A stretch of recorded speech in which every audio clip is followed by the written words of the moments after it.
Quiero que le den un gran aplauso a uno de los grandes comentaristas de fútbol de Argentina, que es Gustavo Gutiérrez. Venga, Gustavito, venga, venga. Venga acá al living, venga. ¿Cómo le va, Parodi? ¿Qué dice usted? Buenas tardes. Don Daniel Basterra, la computadora del fútbol. Jorgito, a vos te voy a preguntar primero. Otra que por una cabeza. ¿Por qué Víctor Brizuela le sacó tantos cuerpos de ventaja al resto de sus competidores, por lo menos en Córdoba? Por la pasión, por la vocación, porque cuando uno dice periodista, y Brizuela era el rey de los sinónimos, el primer sinónimo es un nombre propio, Víctor Ernesto Brizuela. Brizuela fue tan grande como periodista que, siendo cordobés y hablando de Córdoba, fue el más cosmopolita de todos los periodistas. Nos daba clase de geografía in situ, aprendimos a conocer lugares del mundo, más allá del fútbol. Sabría decir que el hecho de ser comentarista o cronista del fútbol no nos obligaba a tener una pelota en la cabeza. Entonces había que mirar más allá. El fútbol, el deporte, es tan democrático que se emocionan y se entristecen por los mismos hechos. Pongamos de ejemplo el gol de un club, los que tienen más plata y los que no tienen nada. En esto nos une. Por eso el periodista deportivo tiene la posibilidad de hablarle de igual a igual, de tú a gente de distintos estratos, de distintas razas, porque se emocionan por lo mismo. Brizuela, con su dialéctica, nos emocionaba absolutamente a todos y nos enseñaba, y a nosotros en particular. Creo que entre los tres tenemos más de 60 años junto a Brizuela, 20 por lo menos. Él tiene 3 meses. Y realmente es un honor, un orgullo. Después vamos a entrar en las anécdotas, en la personalidad. Una personalidad complicada, también hay que decirlo. Pero creo que si uno interpreta la intención y los resultados post-Brizuela, se va a encontrar con la esencia de Víctor. Muy bien, Jorge Parodi. Le quería preguntar a Gustavo Gutiérrez, siempre había de hecho un spot que el propio locutor decía, el que más sabe de fútbol, Víctor Brizuela, era para presentarlo. ¿Era el que más sabía de fútbol o en todo caso el que mejor lo contaba? Bueno, él tenía siempre un eslogan, porque no le gustaba mucho la táctica, no le gustaba comentar con la táctica. A mí me gustaba comentar con táctica. Entonces un día me dijo, bueno, usted comente a su modo, yo voy a comentar a mi modo. Yo voy a usar un lenguaje común y usted comente como un hecho táctico. A mí me parece que la observación que tenía él de 2 o 3 jugadores por equipo, definiendo su característica y a partir de eso armar un comentario, era absolutamente única. Lo que él hacía utilizando a Dante Panzeri, que definía el fútbol como dinámica de lo impensado. Ese es un libro de cabecera de todos nosotros, y lo ha sido y lo será por siempre. Él siempre nos improvisaba, entonces nos sorprendía día a día. Siempre hay una vieja frase que yo no comulgo con ella, que dice que en radio está todo inventado. Bueno, Brizuela era lo contrario. Él todos los días nos sorprendía a nosotros, y mucho más allá en un partido. Él se ve venir el gol, no solo era una muletilla, sino que cuando él lo preanunciaba, el gol se venía indefectiblemente. Pero básicamente él lo contaba de una manera que no incluía un hecho táctico, pero sí incluía un hecho pasional. Entonces, al final de la historia, comentábamos los dos. Él me decía, usted comente como su modo, yo voy a comentar como el mío. O sea, era una conclusión que tenía 2 visiones. Así que él, en ese punto de vista, fue con nosotros muy generoso, porque nos fue dando la participación a cada uno para que cada uno tuviera su lugar. Y esa fue un hecho de generosidad que para mí lo marca a él, no solo como periodista, sino como persona. Muy bien. En la página 64 del capítulo 5, de diácono a santo padre, Víctor fue el papa de los comentaristas de fútbol. Pero no crean ustedes que arrancó siendo papa. Había que empezar de diácono, dar misa en un montón de capillitas en los pueblos, ¿no? Para poder llegar a los mundiales de fútbol que vendría a ser el Vaticano.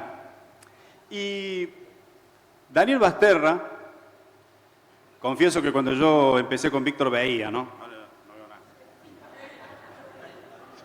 Pasan los años. Daniel Basterra recuerda el curioso instante en que su vida profesional dio un giro inesperado. Nacido en La Pampa, quien luego se convertiría en la computadora del fútbol, cautivó el interés de Brizuela por criticarlo. El vasquito, al igual que su padre, era fanático radioescucha de las cadenas porteñas que sembraban hinchas del balompié nacional en todo el interior del país a fuerza de goles y emociones en años en que la televisión en vivo no existía. La radio lo era todo. El fútbol internacional destacaba por las proezas de Diego Maradona en Nápoles y llegaba a la Argentina a través de los corresponsales que informaban desde el viejo mundo en los programas del Gordo Muñoz en Radio Rivadavia. Cuando Daniel se vino a estudiar ingeniería electrónica a Córdoba, notó esa falencia en las transmisiones de Víctor. No había información actualizada del fútbol europeo y se lo hizo saber por carta manuscrita. Y entonces, ya que estamos tangueando acá, golpearon la puerta de la humilde casa, ¿no es cierto, Dani? ¿Cómo fue que pasó? Contale a la gente esa anécdota. ¿Qué tal? Un gusto. Sí, yo le mandé una carta, acostumbrado, como decía Raúl, a escuchar Radio de Buenos Aires. Yo vivía en La Pampa, escuchábamos Radio de Buenos Aires. Esto fue en el año 88, no saquen cuenta, pero es para ubicarlos en que era el apogeo de Maradona, entre el 86 y el 90, imagínense, título del mundo, su campeonato. Y él jugando en el Napoli la rompía y acá faltaba eso. No había... Yo por lo que veo acá somos más o menos la misma edad. Pero los chicos no entienden que no había internet. Y no había internet y no había... Llegaba una hojita por teletipo con los resultados, llegaba al rato. No había forma. A mí me gustaba tanto la radio, algo que me metió mi papá desde chiquito, que yo después cuando llegué a Córdoba no podía escuchar la radio de Buenos Aires. Orientaba la radio. ¿Ustedes habrán visto alguna vez? ¿Les ha pasado eso de que tienen que orientar la radio, las AM para poder escuchar? Y yo no podía. Y acá era como que faltaba información. Entonces... Sí, los escuchaba, pero yo quería informarme de Diego y de todas esas cosas y faltaba todo eso. Entonces andaba haciendo malabares, me compré una Tonomac. No se ría. Tenía distintos botones con distintas ondas. Para ubicarla en Buenos Aires había que orientarla, pero después con las otras ondas yo aprendí que digo, ¿para qué serán estos botones? Distintas ondas, se agarraban radios de Europa. Onda corta. Entonces uno escuchaba. Entonces... Yo le dije a Brizuela, le mandé una carta. Le digo, a mí me encanta cómo relatan, cómo comentan, pero le digo, otra cosa, había arrancado el promedio, año 83, por ahí, ¿bueno?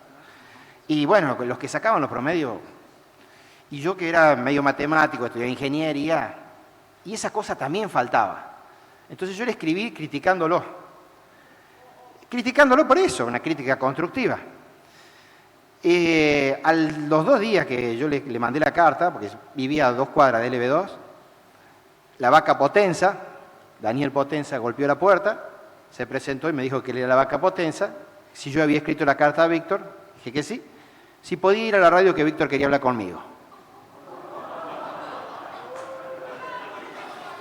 Bueno, reuní coraje, nunca fui para atrás, yo medio vasco, digo, vamos nomás, y fui. Y cuando llego a la radio, a la plazoleta que tenía LB2, no sé si se acuerdan, ¿no? ¿Vos también estabas? Sí. Vos estabas también. Bueno, él ya estaba, ¿eh? Bueno, estaba Víctor parado en el medio, estaba Rodríguez Brizuela, la vaca Potenza, Gustavito Gutiérrez, el Tato Grande, todos así en fila, en abanico, como para hacer un pelotón así.